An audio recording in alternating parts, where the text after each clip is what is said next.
बात करते हैं गुजरांवाला की, जहां पीटीआई के सिटी सदर खालिद अजीज लोन ने टीडीईए के प्रोजेक्ट के इख्तितामी तकरीब के ज़िलाई कन्वेंशन से खिताब किया।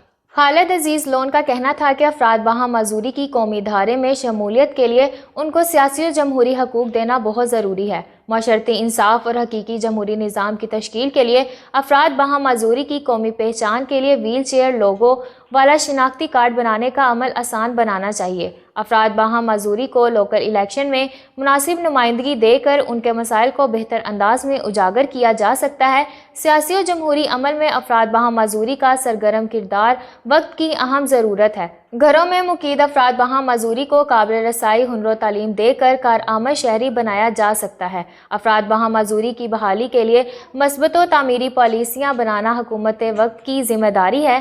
कन्वेंशन से deputy director social welfare and Baitul Mal Gujranwala miss Hina Bukhari, social welfare officer Mohammad Alim, district officer Bilal Ahmad Bilal Bhatt, special persons friendship society के सदर मोहम्मद जुबैर शेख, उस्तादुल उलमा कारी सईद अहमद, डॉक्टर असद इम्तियाज़, ख्वाजा रिजवान, अदीब व शायर Idrees Naz, Chaudhry Babar Rizwan Bajwa, general secretary Jamiat Ulema Islam Rahil Nawaz, chairman standing committee chamber of commerce Gauhar Parvez, chairman standing committee समेटा Gujranwala chamber of commerce miss Huma Irshad, Abida Manzoor, Humaira Aslam, Noman रियाज शेख, हाफिज मनसब, हाफिज फैसल ने भी खिताब किया। कन्वेंशन में स्पेशल अफराद में जर्सी और स्वेटर के गिफ्ट तकसीम किए गए। स्पेशल तालिब इल्म बच्चों ने मिली नगमों पर टैबलोज और खाके पेश किए।